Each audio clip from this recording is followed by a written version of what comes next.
ഇത് നഷ്ടപ്പെട്ടെന്നറിഞ്ഞപ്പോ ഞാൻ എത്രമാത്രം സങ്കടപ്പെട്ടെന്ന് അമ്മയ്ക്കറിയൂ.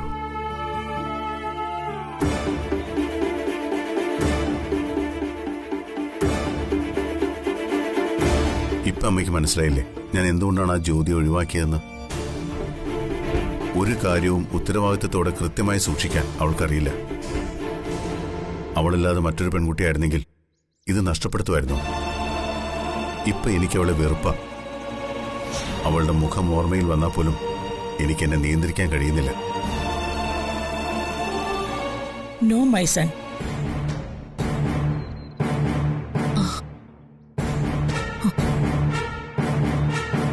U are mistaken.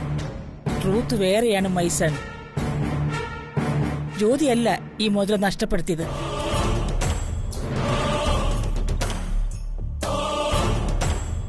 അവിടെ കയ്യിൽ നിന്ന് മോതിരം എവിടെയും നഷ്ടപ്പെട്ടിട്ടുമില്ല. പിന്നെ പിന്നെ എങ്ങനെയാ മോതിരം കാണാതായത്? തീർന്നു, ഇതോടെ എല്ലാം തീർന്നു. അമ്മ ഇപ്പൊ എല്ലാ സത്യവും പറയും. എന്റെ ദേഹാസകലം വിറയ്ക്കോ. ടീക്ക് അറിഞ്ഞ പിന്നെ ഇവിടെ നടക്കാൻ പോകുന്നത് നമ്മുടെ അമ്മയായിരിക്കും. എന്റെയും മായച്ചി. അവളല്ല ഈ മോതിരം നഷ്ടപ്പെടുത്തിയെങ്കിൽ പിന്നെ ആരാ അതിന് ഉത്തരവാദി? നിന്റെ മരുമക്കൾ.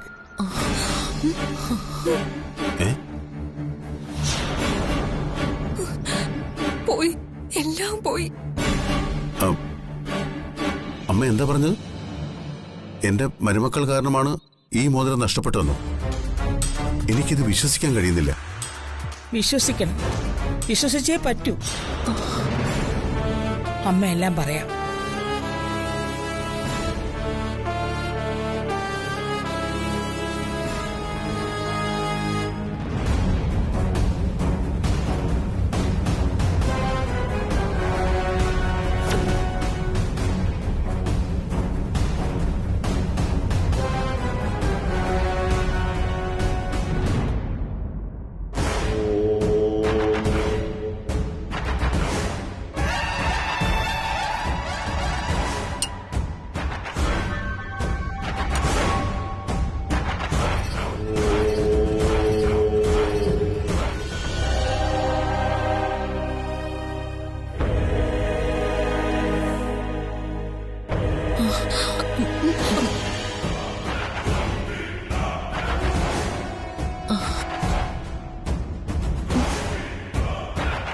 മായേ,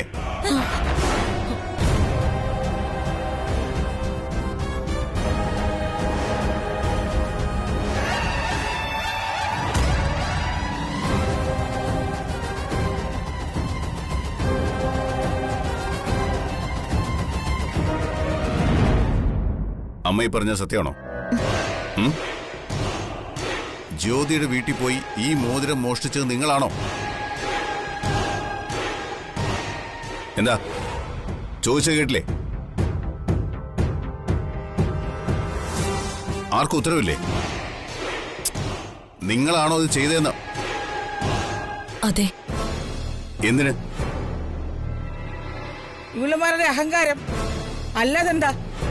ഇവളുമാര് കാരണമല്ലേ ഈ പ്രശ്നം എല്ലാം ഉണ്ടായത്. അല്ലെങ്കിൽ സിത്താരയുടെ സ്ഥാനത്ത് ജ്യോതി നിന്റെ ഭാര്യയായേനെ. ഇവര് പറയട്ടെ എന്തിനാ ഇത് ചെയ്തതെന്ന്. ഡികെയെ രക്ഷിക്കാൻ. എന്നെ രക്ഷിക്കാനോ? അതെ. ഞാൻ ഈ വീട്ടിൽ വന്നു കയറിയത് ഇവിടുത്തെ ഒരു മരുമകളായിട്ടാ. അന്നു മുതൽ ഒരു മകളോടുള്ള വാത്സല്യവും സ്നേഹവും നിങ്ങൾ രണ്ടുപേരും എനിക്ക് നൽകിയിട്ടുണ്ട്. അമരാവതി എന്നത് ഒരു വെറും വീട്ടുപേര് മാത്രമല്ല, ഈ നാടും നാട്ടുകാരും എന്നും ബഹുമാനിക്കുന്ന ഒരു തറവാടിന്റെ കീർത്തിമുദ്രയാണത്. ഒരിക്കൽ വലിയ പ്രതാപത്തിൽ നിന്ന് തകർച്ചയിലേക്ക് വീണുപോയ ഈ കുടുംബത്തിന്റെ മുഴുവൻ ഭാരവും ചുമലിലേറ്റി രക്ഷിച്ചത് ഡികെ ആണെന്ന് അമ്മ പറഞ്ഞ് ഞാൻ കേട്ടിട്ടുണ്ട്. അന്ന് തുടങ്ങിയ ബഹുമാനവും ആരാധനയുമാണ് ഡികെ എന്ന അമ്മായി അച്ഛനോട്. ഈ കുടുംബം പഴയ നിലയിലാക്കാൻ ഡികെ അനുഭവിച്ച കഷ്ടപ്പാടുകൾ, സങ്കടങ്ങൾ എല്ലാം എന്നെ വല്ലാതെ വേദനിപ്പിച്ചിട്ടുണ്ട്. ഇവരോടൊന്നും ഇതുവരെ ഞാനത് ഷെയർ ചെയ്തിട്ടില്ല. ഞങ്ങളോടും ഞങ്ങളുടെ ഭർത്താക്കന്മാരോടും ഉള്ള ഡി കെയുടെ കരുതൽ കണ്ട് മനസ്സ് നിറഞ്ഞവളാണ് ഞാൻ. ഒരു മൂത്ത ജ്യേഷ്ഠനാണോ അച്ഛനാണോ എന്നൊന്നും അറിയാത്ത ഒരു സ്നേഹം എന്റെ മനസ്സിൽ ഡി കെയോടുണ്ട്. ആ ഡി കെയുടെ വധുവായിട്ടാണ് ജ്യോതി വരുന്നത്. അറിയാലോ, ആദ്യം അവള് കള്ളവേഷം കെട്ടി, പിന്നെ നിയന്ത്രണമില്ലാത്ത പെരുമാറ്റം കൊണ്ട് വെറുപ്പിച്ചു. എന്തും എവിടെയും സ്ഥലകാല ബോധമില്ലാതെ വിളിച്ചു പറയുന്ന ജ്യോതി, മണ്ടത്തരങ്ങൾ മാത്രം ചെയ്തു കൂട്ടുന്ന ആ അവൾ ഡി കെ എത്ര പ്രാവശ്യം അപമാനിച്ചു. ഓരോ തവണ ഡി കെ അപമാനിക്കും തോറും എന്റെ ഉള്ളിൽ അവളോടുള്ള പക കൂടി. അവള് കാരണം ഡി കെയുടെ ജീവിതത്തിന്റെ താളം തെറ്റരുതെന്ന് ഞാൻ ആഗ്രഹിച്ചു. ആ കുടുംബം അമരാവതിയുടെ അന്തസ്സിന് ചേർന്നതല്ല. അവളിൽ നിന്ന് ഡി കെ രക്ഷിക്കാൻ വേണ്ടിയാ ഞങ്ങൾ അങ്ങനെ ചെയ്തത്. ഡി കെക്ക് എന്ത് ശിക്ഷയും വിധിക്കാം, ഞങ്ങളത് അനുസരിച്ചോളാം. കഴിഞ്ഞോ നിന്റെ പ്രഭാഷണം? നീ പറഞ്ഞതിൽ ശരിയും തെറ്റുമുണ്ട് മായ. ഈ വീടിന്റെ താങ്ങും തണലും ഞാനല്ല, എന്റെ അമ്മയാ. ഈ വീടിന്റെ മൂത്ത മരുമകളെന്ന നിലയ്ക്ക് നിനക്ക് കുറച്ചുകൂടി ഉത്തരവാദിത്തത്തോടെ കാര്യങ്ങൾ മനസ്സിലാക്കാമായിരുന്നു. സുപ്രിയ അല്ലാതെ മറ്റൊരു പെണ്ണും എന്റെ ജീവിതത്തിലില്ല എന്ന് തീരുമാനിച്ചവനാ ഞാൻ. വരുന്നതാരായാലും അത് വെറുമൊരു ജോലിക്കാരി മാത്രമാണ്. ആ സ്ഥാനമേ ഉണ്ടാവൂ എന്റെ രണ്ടാം ഭാര്യയ്ക്ക്. അതിപ്പോ സിത്താരയായാലും ജ്യോതിയായാലും. പക്ഷേ ഒരു വീട്ടിൽ ചെന്ന് കയറി മോഷണം നടത്തുക എന്ന് പറഞ്ഞാൽ അത് ഈ വീടിന്റെ അന്തസ്സിന് നിരക്കാത്തതാണ്. ഒരു കുടുംബത്തിന്റെ അന്തസ്സ് തീരുമാനിക്കുന്നത് പണത്തിലും പ്രതാപത്തിലുമല്ല. ജ്യോതിയും ജ്യോതിയുടെ കുടുംബത്തെയും എനിക്ക് നന്നായിട്ടറിയാം. ഇപ്പോ അവളെ കാണുന്നത് പോലും എനിക്ക് വെറുപ്പാ. പക്ഷേ നിങ്ങൾ ആ മോതിരം മോഷ്ടിച്ചത് തികച്ചും തെറ്റായിപ്പോയി. ഒരു പൊതുസമൂഹത്തിന് മുന്നിൽ അപമാനിക്കപ്പെടുന്നത് ആരായാലും അത് വേദനാജനകമാണ്. അതിന് കാരണക്കാരായവർ ആരായാലും ശിക്ഷ അനുഭവിച്ചേ മതിയാകൂ. ഇനി മേലിൽ ഇതുപോലുള്ള തെറ്റ് നിങ്ങളുടെ ഭാഗത്തുനിന്നുണ്ടാവരുത്. അമ്മ പറയൂ, എന്ത് ശിക്ഷ അവർക്ക് കൊടുക്കേണ്ടതെന്ന്. മോനെ ദേവ, ഇവരൊരു തെറ്റ് ചെയ്തു, അതിനുള്ള ശിക്ഷ നീ തന്നെ ഇങ്ങ് കൊടുത്തേക്ക്. ശരി, ഞാൻ തന്നെ പറയാം. എന്തായാലും ഓണം വരാൻ പോലെ ഒരുപാട് ജോലികൾ കിടക്കുകയല്ലേ? അതെ അതെ, കുറച്ച് കഠിനമായ ജോലികൾ തന്നെ അങ്ങ് കൊടുത്തേക്ക്.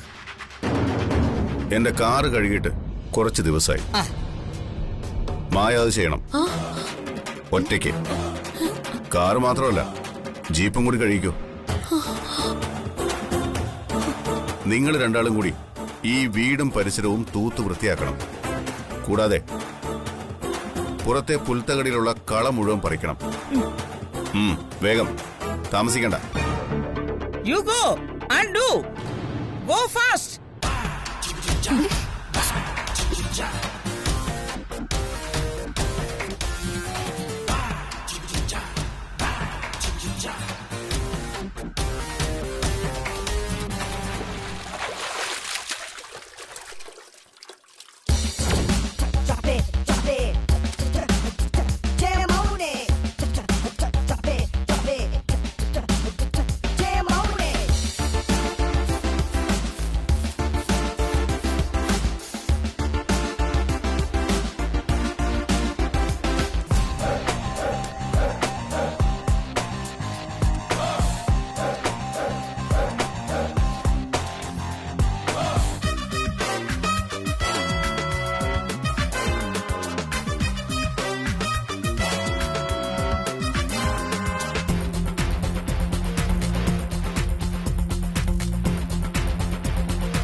എല്ലാം തൂത്ത് വാരി കഴിഞ്ഞാ നേരെ ഒഴിച്ചിലിന് പോകേണ്ടി വരും.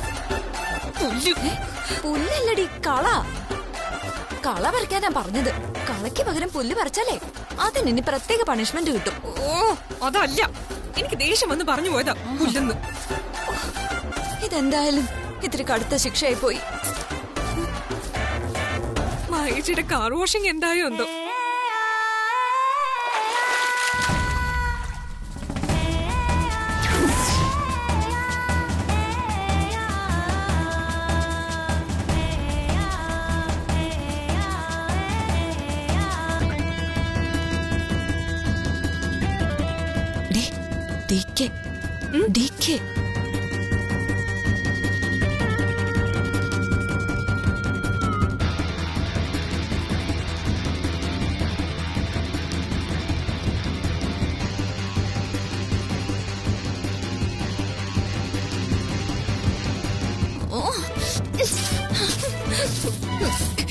എന്നെ അടിച്ചു കളയുന്നതിനാ.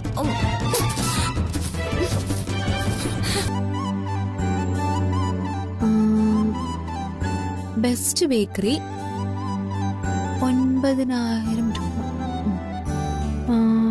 Friends cafe 7,000. Malabar resort 3,500 plus 3,500 5,000. അപ്പൊ മൊത്തം 21,000 രൂപ.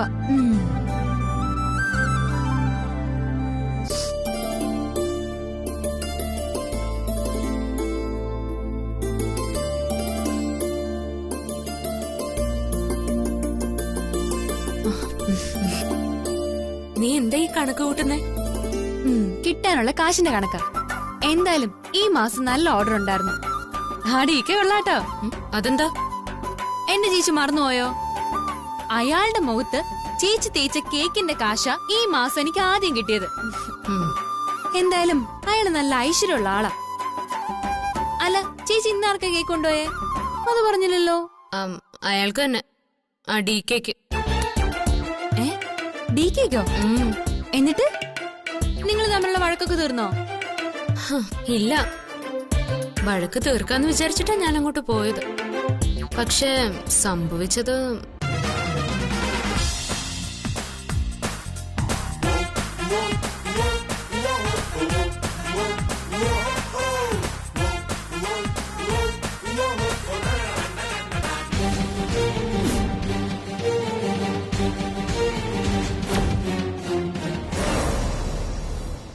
ആര് പറഞ്ഞടി നിന്നോട് അയാൾക്ക് കേക്ക് കൊണ്ടുപോവാൻ?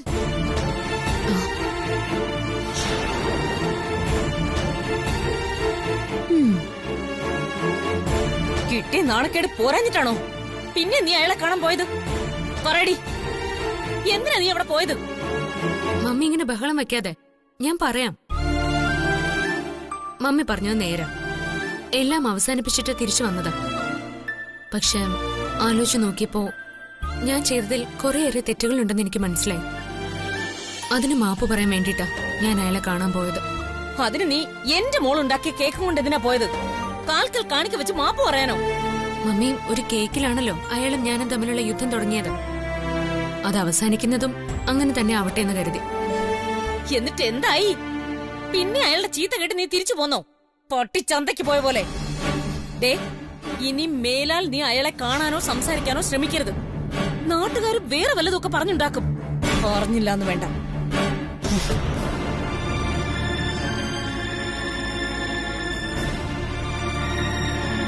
ചേച്ചിക്കറിയില്ലേ അമ്മയുടെ സ്വഭാവം? അമ്മ ഒരിക്കലും മാറില്ല.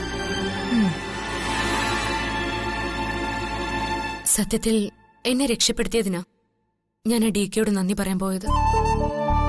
സൗമ്യമായി എല്ലാം പറഞ്ഞ് അവസാനിപ്പിച്ചിട്ട് പിരിയാൻ. പക്ഷെ സാധിച്ചില്ല. അവിടെ മറ്റൊന്നുകൂടി സംഭവിച്ചു.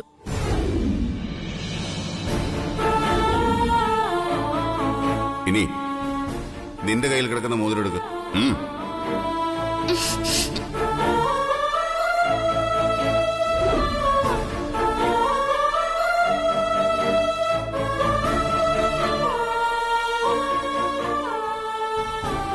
സാരയില്ല ചേച്ചി, എപ്പോഴായാലും അത് തിരികെ കൊടുക്കണ്ടേ?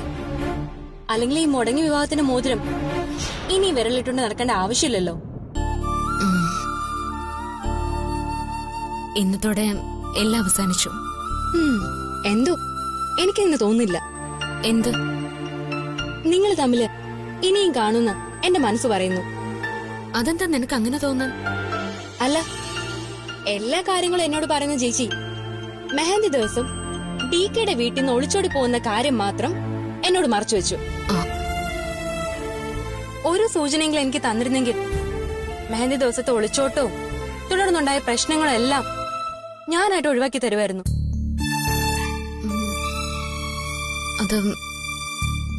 അതെല്ലാം മായയുടെ പ്ലാനിംഗ് ആയിരുന്നു. അതുകൊണ്ടാ ഞാൻ സമ്മതിച്ചു. പക്ഷെ വിവാഹം വേണ്ടെന്ന് വെച്ചിട്ടും ചേച്ചിക്ക് അയാളോട് എന്തോ ഒരു വിധേയത്വമുണ്ട്.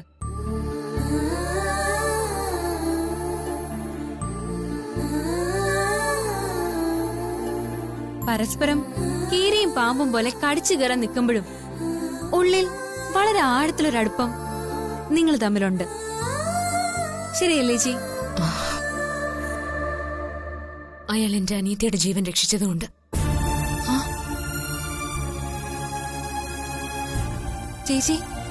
ചേച്ചി എന്താ പറഞ്ഞേ? അതെ, സത്യം ഞാൻ പറഞ്ഞത്. അന്ന് നീ ആത്മഹത്യക്ക് ശ്രമിച്ച് ആശുപത്രിയിലായ ദിവസം ഞാൻ വിളിക്കാത്ത ദൈവങ്ങളില്ല. ഒടുവിൽ ദൈവത്തെ പോലെ അയാൾ വന്നു. DK.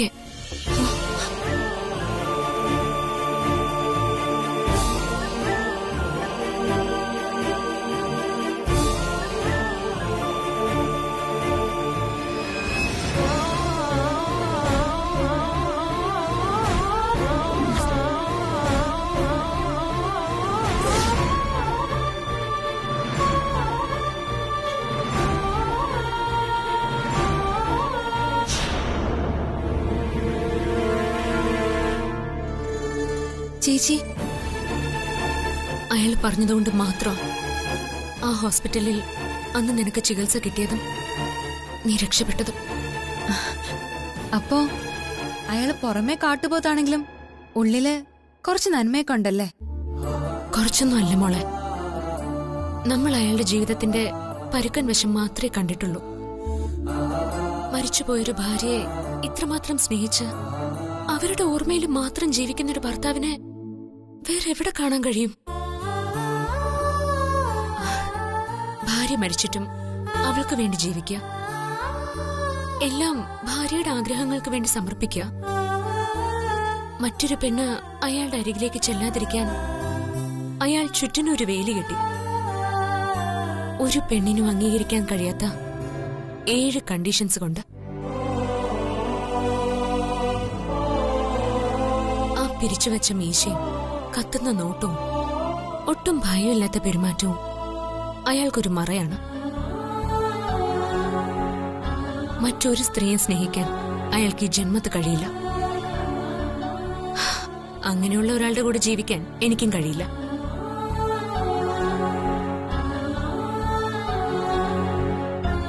ഇതൊക്കെ മനസ്സിലാക്കിയതുകൊണ്ട് ഞാൻ അയാളോട് മാപ്പ് പറയാൻ പോയത്. പക്ഷെ കണ്ടുമുട്ടിയപ്പോഴോ വീണ്ടും ഇന്ത്യയും പാകിസ്ഥാനും പോലെ പിരിഞ്ഞത്. അപ്പോ ഇനിയൊരു യുദ്ധത്തിനുള്ള സ്കോപ്പ് ഉണ്ടോ? അറിയില്ല. പക്ഷെ ഇപ്പൊ എന്നെ കാണുന്നതേ അയാൾക്ക് വെറുപ്പ.